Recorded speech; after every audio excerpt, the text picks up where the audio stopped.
Chris, I don't know what you expected yesterday, but I thought we'd get a little more out of the alliance. It didn't feel like we learned very much. What did you learn? What did you think of it? It was pretty much what I expected and what I had been telling people for, a week or so that this had been out. It's not really about scheduling. It's really about just making sure the three of them are on the same page when it comes to NCAA rule changes, college football playoff expansion, and not poaching each other essentially in conference realignment. They essentially just want to kind of slow things down after the SEC is going to add Texas and Oklahoma, and they don't want it to kind of spin out of control and create a whole nother round of realignment.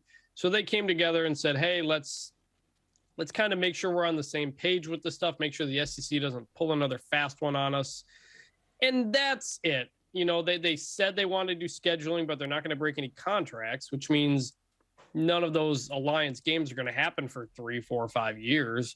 They throw stuff on there like academics and other stuff. It's really just window dressing. It's really just, hey, let's kind of make sure we're on the same page so another bomb doesn't drop on us. What do you think it'll be in scheduling? Because for a team like BYU who relies on a couple Pac-12 teams a year, in fact, this year it's 5. It's a really large number. BYU hasn't really played a ton of teams out of the ACC, and then BYU likes to play an occasional Big Ten SEC team. What do you think that means? Because I think for BYU fans, it's like, hopefully the Pac-12 is still good with non-conference games. Yeah, that's where this could maybe affect other people down the road, which is, do the Big Ten and Pac-12 cut down to 8 conference games to open up one of these alliance game spots or whatever you want to call it? And do they add a second one? And if you do, then yeah, you're having fewer opportunities out there for non-conference games against other teams, against other conferences. And for a team like BYU that relies on a lot of Pac-12 games, that is certainly something that could have an impact. But again, that's going to be a bit down the road. George Kliavkoff, the Pac-12 commissioner, said contractually the Pac-12 has to play 9 games through 2025, their TV deal. Now, could they go to their media partners and say, hey, we're going to play ACC and Big Ten teams that's just as good as another Pac-12 team? Maybe we reevaluate that, but it's not a guarantee. And again, it's probably a few years down the line at least. What kind of impact do you think the alliance could or would have on the proposed 12-team playoff in the future? That's a big part of it. And there's 2 reasons. One is the 12-team expansion. None of these 3 commissioners were involved in the working group that came up with the 12-team model. And so now, knowing in hindsight, hey, the SEC, helped put together this model with the Big 12 while they were stabbing the Big 12 in the back, maybe we should make sure this is exactly what we want. The SEC is fine either way. They're fine with 4 teams right now. They're fine with 12. They're going to get the most teams in anyway. So it's not that big of a factor for them. Personally, I think 12 teams is a great result, and it benefits everybody, especially the Pac-12 and independents, and gives everybody a chance. The other part of the playoff thing is when you start the 12-team playoff, essentially, because there's still something like 4 years left, 3 or 4 years left on the contract that is with ESPN. And if you expand it before then, ESPN has the exclusive rights to renegotiate whatever they want with that. And if you're the Big Ten and the Pac-12, you got Fox as a partner in your TV rights. You want that playoff to go to open market. You want NBC, CBS, these other networks to bid on it, to get more money and to essentially have other players involved in the sport and not just ESPN kind of controlling everything. And that's what the 12 team. I've wondered, like 12 makes sense, right? You'd have 4 buys and the whole deal. What do you think it ever goes to 16? If they realize there's more money to be made by 16, perhaps. But I like 12 because it gives you an incentive for finishing in that top 4. I was an 8-team person for a long time. I figured 6 conference champions, 2 at-larges, it makes sense. But the SEC was never really going to go along with that because it wasn't going to help them as much as the other models. But by doing 12, by giving those buys, say you have 2 SEC teams in the SEC championship game that are going to play each other, and they're both going to make the playoff. We know that. But if the winner's getting a bye, in the playoff, then there's stakes. There's more stakes to all these games now by doing that. That's why I really like 12.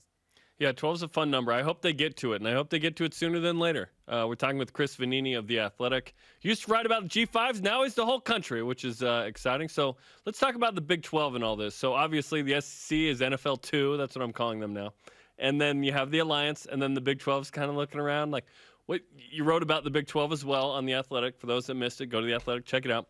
What's the situation with the Big 12? Because BYU obviously – I've said, hopefully the Big 12 gets desperate and feels like it needs BYU because BYU wants to be in a power league.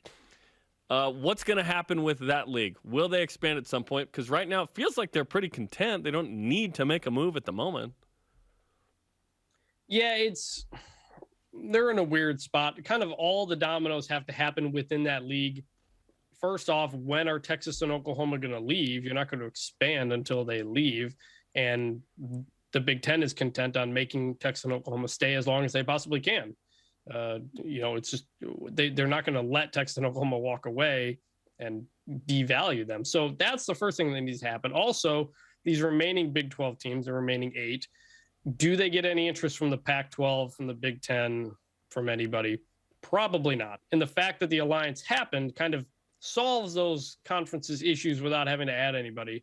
So it seems likely the 8 of them stay together. So down the road, Texas and Oklahoma leave. You've got the 8 teams. Then what do? You essentially see are there teams out there that will help your TV deal, because it's certainly going to be cut in half by Texas and Oklahoma leaving.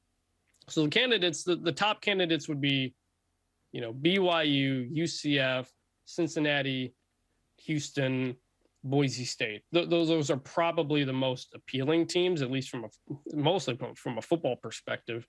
And at that point, the Big 12 has not been on board with BYU before, for all the reasons outside of what happens on the field. But if the Big 12 is a lot more desperate, then you probably give BYU a much closer look this time around, because now you really need some more big brands in there. So I think it's certainly something to watch. It's just these things might not happen for a while, because it's got to start off with figuring out when Texas and Oklahoma are leaving.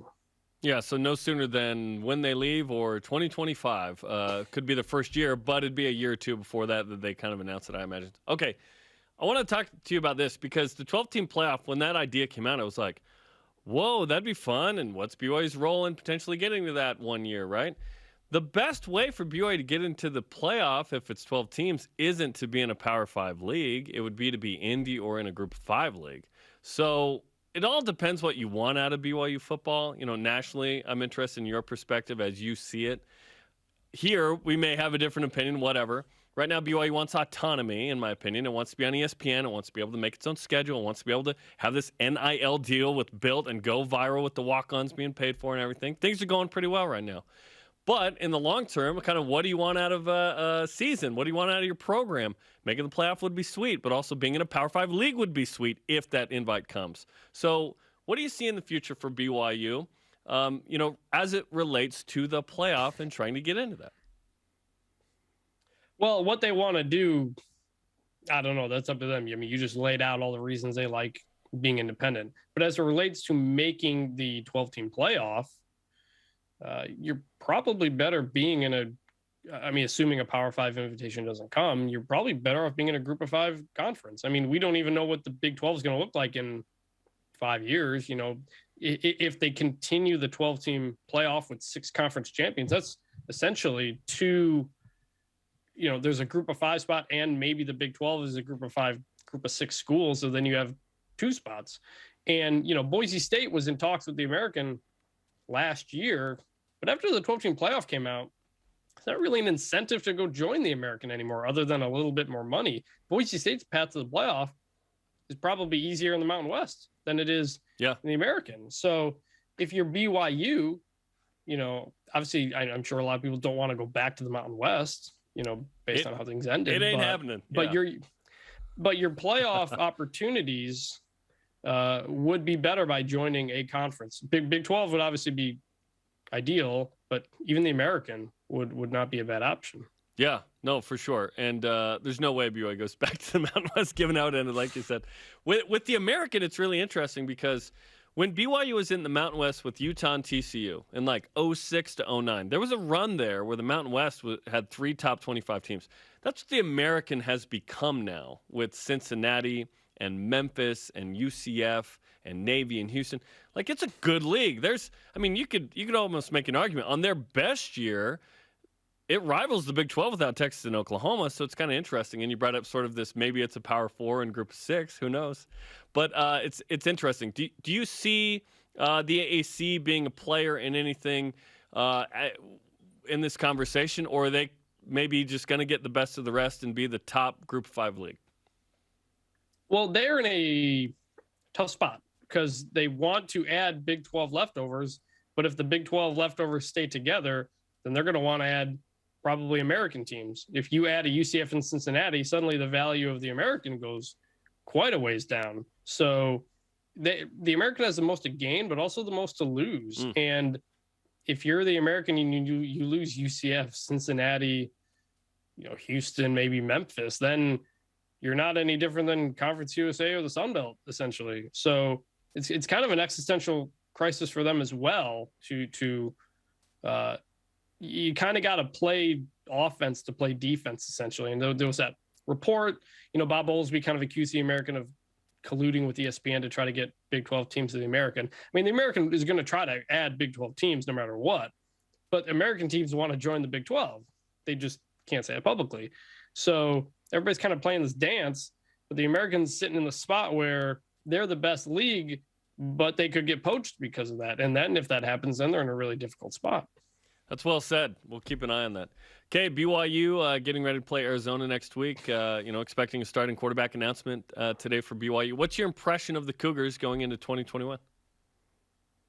Oh, I'm mostly curious to see how the offense is after losing, I believe, the most experience of anybody in the country on offense, and seeing, if it's the expected quarterback that we have, Algier at running back, but finding that new group of wide receivers, rebuilding the offensive line. I think Aaron Roderick is a really good offense coordinator, getting promoted to that job when Jeff Grimes left.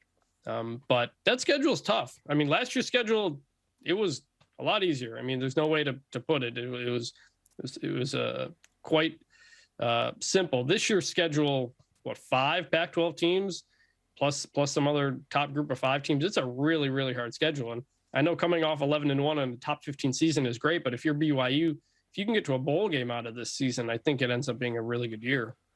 Yeah, we're hoping for 8 and go from there. So, yeah, bowl game certainly got to make it. So, Chris, we appreciate the time. You always have great takes on what's going on nationally, BYU. So, thanks for taking a few minutes, man. Yep, thanks for having me.